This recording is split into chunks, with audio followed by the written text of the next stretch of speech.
नमस्कार दोस्तों, कैसे हो आप सब। मेरा नाम है विजय कुमार और आप देख रहे हैं कॉमिक्स पिटारा चैनल को। दोस्तों, हम लोग कॉमिक्स पढ़ रहे थे अंधाधुन। इस कॉमिक्स का पहला और दूसरा पार्ट ऑलरेडी मैंने अपने चैनल पे अपलोड कर दिया है। अगर आपने नहीं देखा है तो प्लीज जाकर के देखिए, तभी आपको आगे कहानी समझ में आएगी और इस कॉमिक्स में जितने भी कैरेक्टर हैं सभी को आप अच्छे से पहचान पाएंगे। दोस्तों, इसके पहले और दूसरे पार्ट में मैंने इस कॉमिक्स को 40 पेज तक खत्म कर दिया था। अब इस पार्ट में इसके आगे कहानी शुरू करेंगे। दोस्तों, आप इसके दोनों पार्टों को देखने के लिए मेरे डिस्क्रिप्शन बॉक्स में डोगा की प्लेलिस्ट का लिंक दिया गया है, उस पर क्लिक करके आप उन दोनों वीडियोस को देख सकते हैं और भी बहुत सारी वीडियोस को देख सकते हैं, या मेरे चैनल पे जाकर के उस वीडियोस को डायरेक्टली सर्च कर सकते हैं। ओके, तो चलिए शुरू करते हैं। मुंबई खांगड़े नाम के उस पागल हत्यारे की दहशत की चपेट में आ गई थी। मुंबई समाचार। मुंबई पर पागल हत्यारे की दहशत, बेवफा या मर्दों की परवाह न करने वाली औरतों की सामत। औरतों में रातों रात जबरदस्त सुधार आ गया था। अजय सुनते हो, लाओ टांगे दबा दूं। अरे वाह, रोजाना तो तू गला दबाने की बात करती है। ओह, अच्छा अच्छा, सब समझ गया।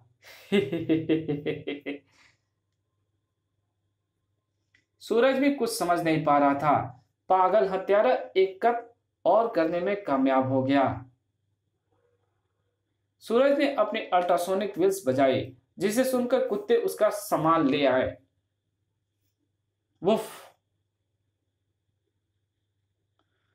कुत्ते जैसा मास्क लगाकर सूरज डोगा बन गया। करवा चौथ हत्यारे की तरह यह हत्यारा भी चैलेंज बन गया है। डोगा तो उन्हीं केसों को सॉल्व करता है जो एट द स्पॉट हो रहे हैं। मुजरिमों को उसका गुनाह देखकर तुरंत उसके किए की सजा उसे दे देता है। कानून की तरह एविडेंस इकट्ठा करने की मुझे जरूरत नहीं होती, लेकिन एक पागल हत्यारे को कहां ढूंढूं जिसका अगला शिकार कौन और कहां होगा इसका भी पता नहीं। रुको,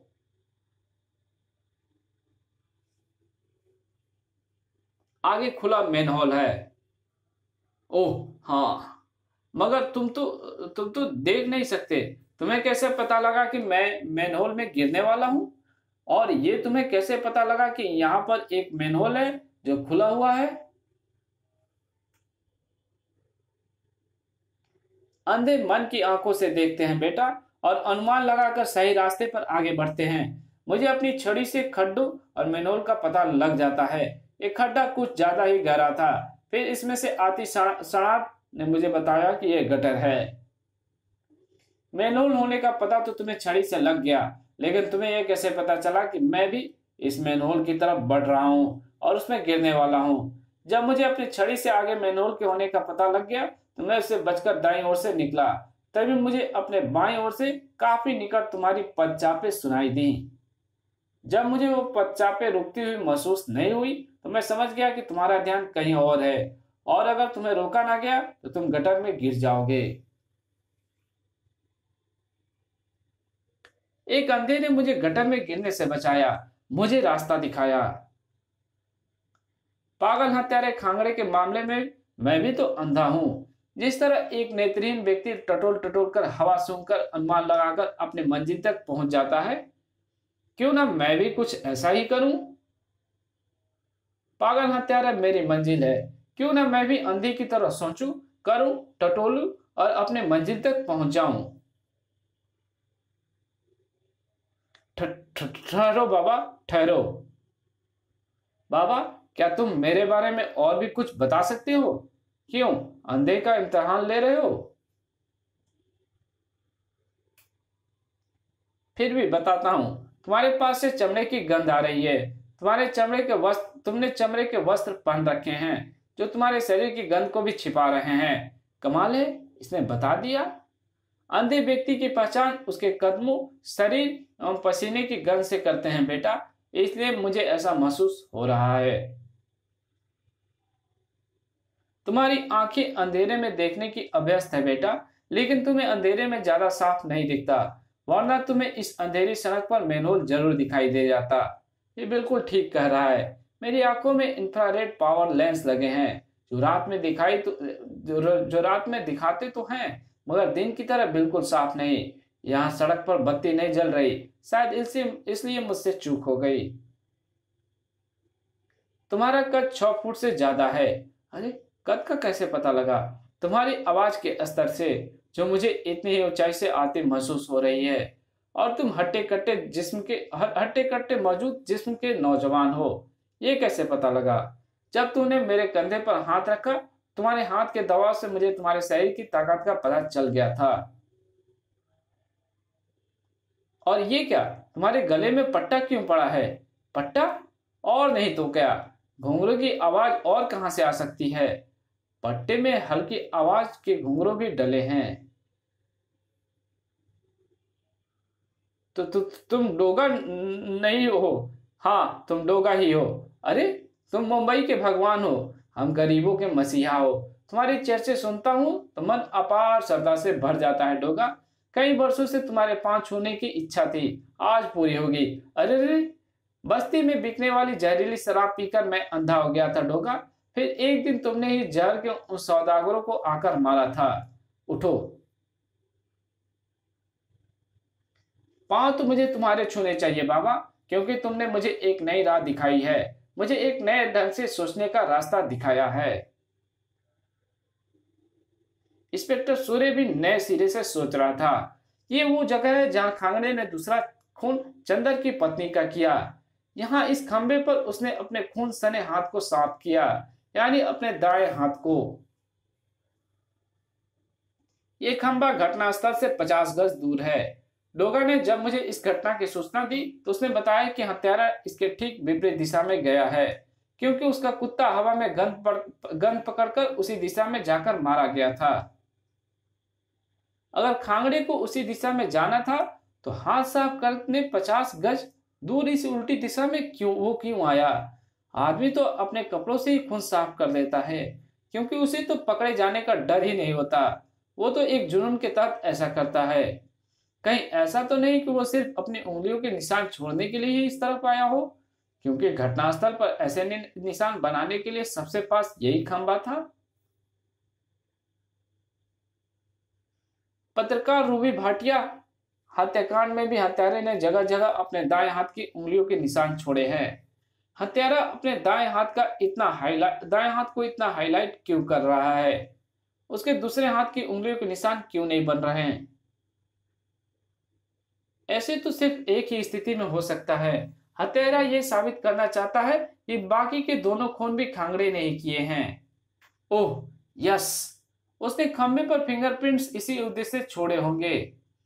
इसी उद्देश्य से वो घटनास्थल से 50 गज दूर पीछे आया और फिर वापस उसी दिशा में लौट गया जिधर को उसको जाना था।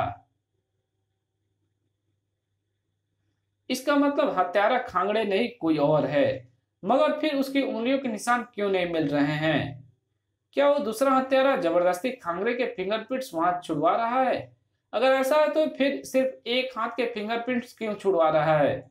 उफ, गुत्थी उलझती जा रही है। डोगा गुत्थी को सुलझाने की चेष्टा कर चुका था। आज तक डोगा जो भी समस्या सॉल्व करता रहा है वो उसे प्रत्यक्ष दिखाई पड़ती थी। करवा चौथ हत्यारा केस में भी मैं अंधा हो गया था। तब काल पहेलिया ने हत्यारे तक पहुंचने में मेरी मदद की थी, या कहूं कि मुझे आंखें दी थी। आज भी वही स्थिति है। जब जमीन सुझाई न दे, पांव जगह जगह ठोकरें खाएं, आकाश दिखाई न दे, धूप ओझल हो जाए, हर और अंधेरा ही अंधेरा हो, तो ये स्थिति अंधेपन की स्थिति होती है। आज अंधा हो गया है डोगा। आज मुझे राह एक नेत्रहीन ने सुझाई है। अब मैं उन हिडन पॉइंट्स पर सोचूंगा जो शायद मेरी आंखों के सामने रहकर भी मैं उन्हें नहीं देख पाया। इस घटना की शुरुआत हुई गिरीश खांगड़े द्वारा एक हत्या से, जिसकी सूचना उसने मेरे वहां पहुंचने से पहले पुलिस को दे दी थी। मैं उसे मार पाता इससे पहले ही पुलिस वहां पहुंच गई। पुलिस इसे पकड़कर ले गई। फिर टीवी पर एक न्यूज से मुझे पता चला कि अदालत द्वारा खांगड़े को एक मानसिक रोगी करार दिया गया है और उसे मानसिक रोगी चिकित्सालय भेजा जा रहा है। उसके बाद मुझे पता चला कि खांगड़े पागलखाने से भाग गया है। वो खांगड़े जिसने खुद पुलिस को फोन किया था कि वो एक खून करने वाला था, वो खांगड़े जिसे पता था कि वो पुलिस के रूप में अपने लिए फांसी का फंदा बुला रहा है। उसके बाद उसने 2 हत्याएं और कर डाली, जिनमें से एक हत्या राइटर, डायरेक्टर और एक्टर चंदर की पत्नी की हुई। वो चंदर जिसे अपनी पत्नी से कोई लगाव नहीं था, वो चंदर जो रिहर्सल में दीपिका को मोनिका कहता है, वो चंदर जिसके हाथ में कांच चुभने से पट्टी बंधी थी। मगर कांच चुभा कैसे? कांच उसे ग्रीन रूम में चुभा। वो कांच इस आईने का होना चाहिए, मगर वॉश बेसिन का प्रयोग करते समय किसी भी एंगल में आईना का कांच नहीं चुभ सकता, जब तक इस प्रकार इस कांच पर घुसा न मारा जाए। कांच के इस टूटे हुए स्थान पर खून के कतरे मेरी बात की पुष्टि कर रहे हैं।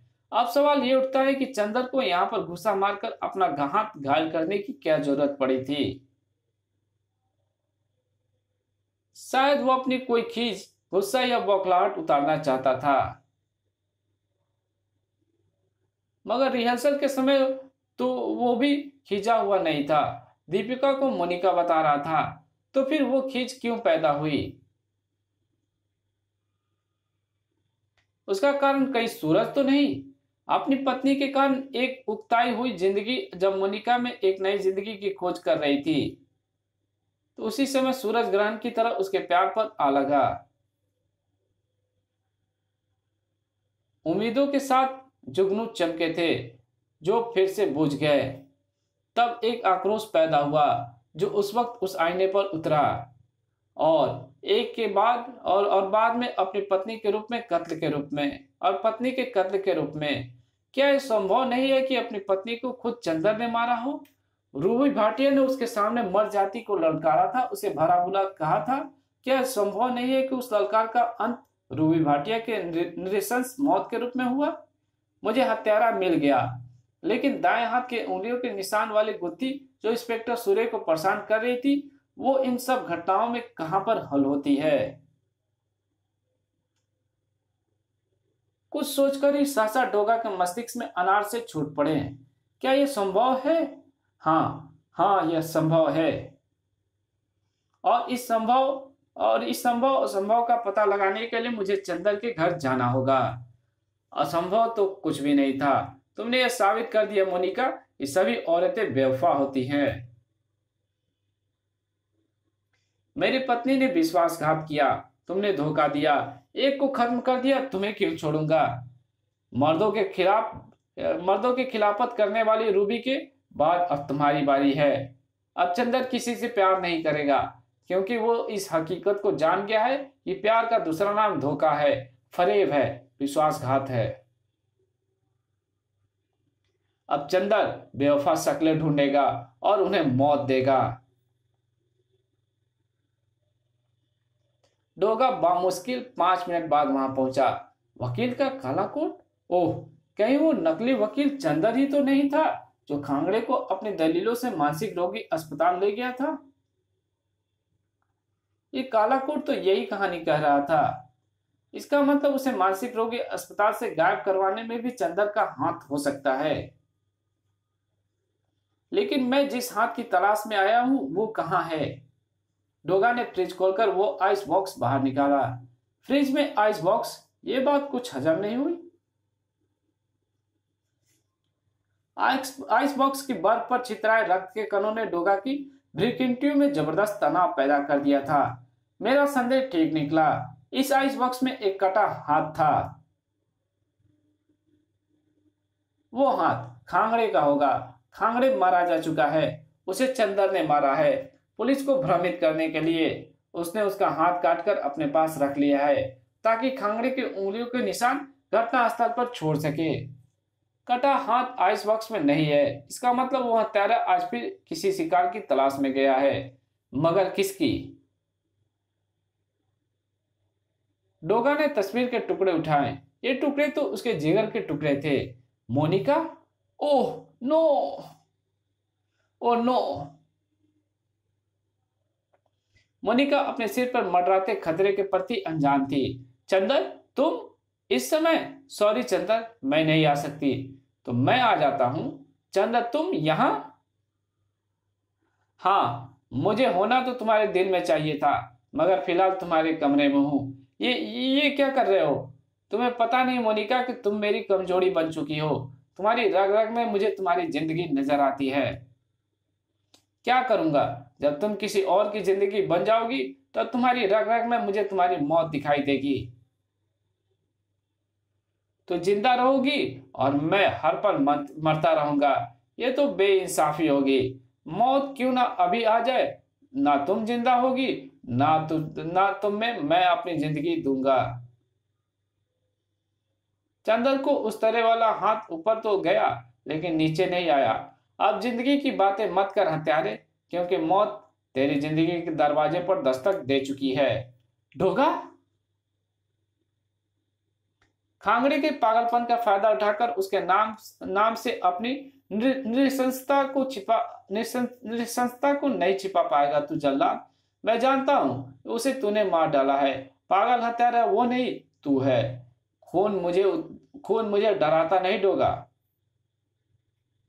ये खून तो मेरा दुश्मन है, और शत्रु से डरना क्या।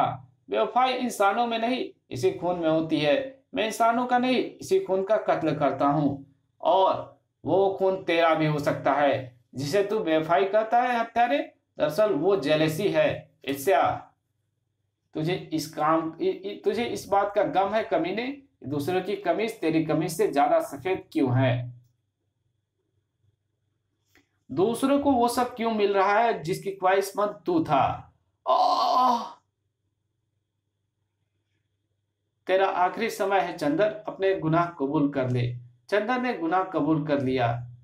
उसने बताया कि खांगड़े को पागलखाने में उसी ने वकील के रूप में गायब किया था, फिर उसकी हत्या करके उसकी लाश को दबा दिया था। दबाने से पहले उसका दायां हाथ काट लिया था, ताकि प्रत्येक घटना स्थल पर उसकी उंगलियों के निशान छोड़कर खुद बचा रहे।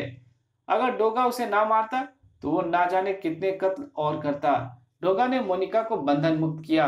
मोनिका, मुझे हैरानी हो रही है कि तुमने उसकी आंखों में उसकी वो हिंसकता नहीं पड़ी जिसे वो प्यार कहता था। समाज में रहना है तो विश्वास बहुत जरूरी तत्व है मोनिका, लेकिन आज के वक्त इस खुदगर्ज समाज में विश्वास करने के लिए सामने वाले के चरित्र और चेहरे पर एक कठोर और गहरी नजर डालकर आश्वस्त हो लेना बहुत जरूरी है कि उस पर विश्वास किया जाए या नहीं।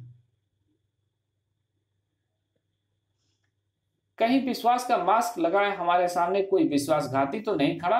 अब फोन उठाओ और इंस्पेक्टर सूर्य को यहां बुलाओ। उफ, मैं तो सोच भी नहीं सकती, चंदर ही वो हत्यारा होगा।